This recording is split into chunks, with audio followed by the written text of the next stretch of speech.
I'm Dan. And I'm Bob. And this is the Board Game Rundown at Gen Con 2024. And we just wanted to talk to you about some first impressions we have today. And we're starting with Arcs from Leader Games. This is a rough first impressions. We're kind of just off the cuff here, giving you some basic thoughts off of one full play of Arcs here at the con. We did play at the stadium, which was very nice. Yes. Like quiet, own table all to ourselves. Recommend that if you want to try that stuff out. It's cooler. Yeah, it's cooler. It's much quieter, like I said. So Arcs is a space conquering combat game that has two main things going on. A big board in front of you where you're moving ships around, building buildings, fighting, and gathering resources. And then the main thing is you're playing cards in a trick-taking like mechanism where you have a lead card, and then you can either follow suit or play off suit. And that is basically your action selection. The card will have pips on it and a number and a type and all that kind of stuff. And basically you're saying, I'm playing this, I'm going to take 3 combat actions. These are the actions I'm taking, and you take them. Then the next person can either match the color and get a certain action or not match. And it's all just playing these cards to do that. And then the board gets wiped, and the next person who is the trick leader leads the trick depending on what you took in the final round. So this is 2 to 4 players. I think one of the expansions had solo. Is that right? I think he owns it. I just now. Yeah. You own it. You're the expert.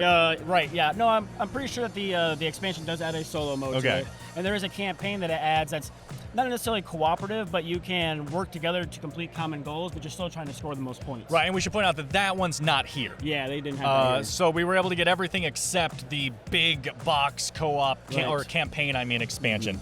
That's coming with it. They did mention that big expansion box game will fit everything in it. It'll fit the base game, all the expansions, and all the stuff in that box. That's so nice. And you can tell, because it was kind of funny seeing them both sit on the shelf when you had like the base game and the expansion is like way bigger. But I appreciate that. Me too. It almost looks like literally, without even taking the components out, the base box could slide into the expansion box and do other stuff. So we're just going to give our kind of first impressions. We should point out that Mike also played with us, and Spencer played for a little bit, but he did have to leave. So his opinion is irrelevant, is what I'm trying to say. He's right there. So Bob, what are some basic overall thoughts that you had on Arcs? It was interesting. It's definitely interesting to see that blend of mechanisms together, like the kind of like trick-taking aspect with the moving around, area control, and attacking each other situation going on. Then you have these like guild members that you're able to go to and recruit and add them to your like tableau. They all have special abilities and everything. I'm really interested in playing it more to try to explore like different types of tactics, because the tactic that I used didn't really score many points, and that's the goal of the game. Yeah, that one's called a losing tactic. Yes. I don't recommend that one. Yeah. Losing strategy, really. Sure. Yeah, I wouldn't recommend losing in general, sure. Yeah.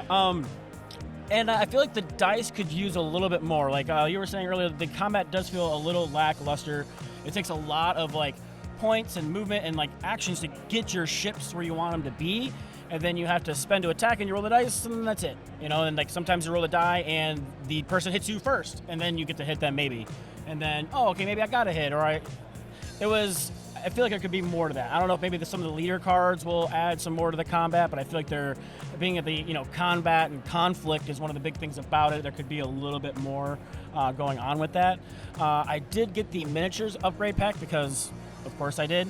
And we did kind of notice, so it's very important that when your ships are healthy, they're upright, and then as you take a point of damage, you lay them on their sides. And the ships wanted to right themselves. So, I guess it's good they want to kind of stand up, but then it's like, no, it's hurt.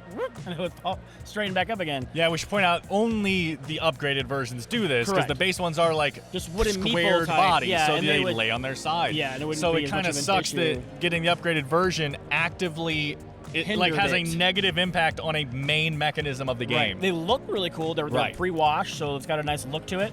Maybe if I can take a piece of sandpaper or something on a flat surface and just give it a little, and that might put a flatter edge on it, so it'll tip on its side a little better. Unfortunate. But I have to just say immediately that unfortunately I would just recommend against getting the miniatures expansion. Right. I wouldn't bother springing for it. It's until you figure out how to, like you can. We were figuring out how to balance them in a certain way, but like the normal ones, you literally just tip over. Right. And the normal ones look fine. They're still shaped, like ship-shaped little things, They're not just like squares or rectangles or anything like that. They're not just fences like from Agricola or something, they're ships. Or whatever. They use the same fences, same I think. fence.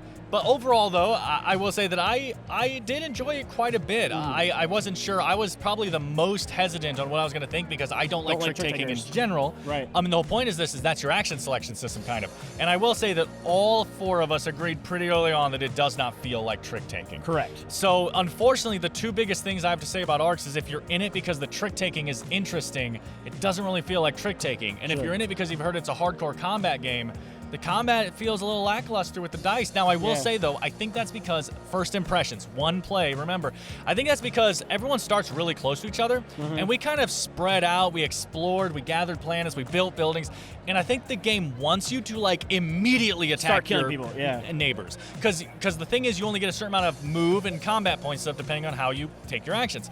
And so you might only be able to move 1 ship into an enemy thing, which means you only get 1 die to roll, and that, like, one of the dice is 50% blanks, and the other one is less than that. You have a good chance of hitting, but you also hurt yourself or get shot first by them, and also usually doesn't do 2 damage. Right. So you're only going to hurt them, which isn't going to get you any points, which we'll get to in a second, because that is one of the best parts of the game. So, I don't know. It feels like it wants you to immediately move 3 ships into your neighbor's spot and just start rolling 3 dice. And yeah, that would feel good, you know, rolling those 3 dice and having that thing. But I think that if you're only having 1 or even 2 ships move into a sector for a fight, if the dice feel a little lackluster, I wish they hit a little harder. I wish they had some more icons on them for some more damage. Yeah, because that's the thing. It's like, you know, a lot of the cards, you might only get 4 actions off it, and that's if you have the highest card, like, to beat the lead card, or you are the lead card. You get those 4 actions, you move 2 or 3 ships in there, then you have to spend that another one of those actions to start the fight. You don't just automatically fight. Right, and that's only if you have a card that lets you fight and move, or if you have a resource that lets you move before fighting. Yes. Like, so you got to manage all that, and that's good. Right. And then I did want to mention one of the best parts of the game, though, which is the fact that every round the players pick what is scoring for the round. I thought this was very interesting. Basically, when you lead the trick, you can choose to forfeit having the high number. Yeah, the high number. You turn your number into a 0, whatever it is, and pick one of the scoring options that's going to score this round, and only max of 3 can be picked per round. Yeah. 0 could be picked if no one did it, so and you nobody just don't score anything that round. Chapter. So if Mike over there has a bunch of destroyed ships that he's got in this round, he's going to want to try to steal the lead at some point so that he can start a trick and then zero it out. Sacrifice the lead in order to choose that scoring end game option. goal for the thing. Very interesting. I really actually like that. And that's just for that round. Everyone scores that, everything resets. And now, chapter, I know. They call it chapters in the game. But then you get a chance now to restart everything. And very good too. If you win, so if Mike got points for all of his ships he destroyed, they all go away. Yeah, because you capture them for a while until they score. And once that scores, you have to give them back. But like if my thing of captured people didn't score, my prisoners, they don't go away. I get to keep holding those until I get to pull that off. Now, obviously, if I keep losing tricks, I'm not going to be able to get that done. Right. But I thought that the way that worked might be the best part of the game. I thought that was really good.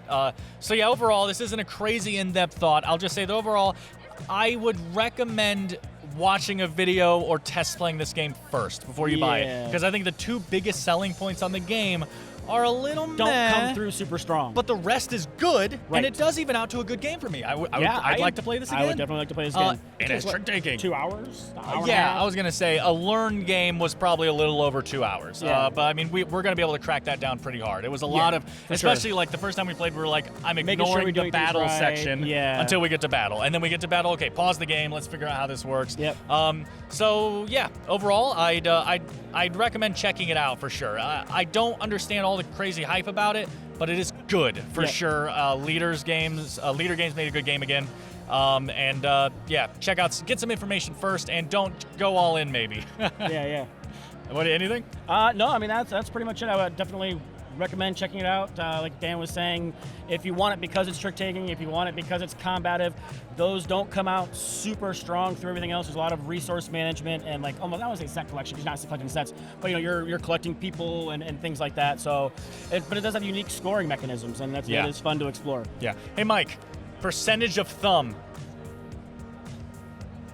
Okay, he's sitting around a 60, 70, it looks like. Yeah. He's sitting around there. The so. scientific guy, I think it was about a 62. Yeah. I pictured it. Yeah. So anyway, that is our initial first thoughts. This could completely change if we play it more, but that's our initial thoughts on Arcs from Leader Games. Hope you guys found this tiny bit of information a little bit useful, and that you can maybe make educated purchases from this, because games are expensive. They are. You know, that's life. Hobbies are expensive. Yep.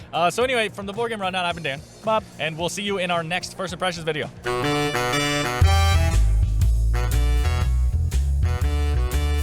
If you can say the title's only 3 words.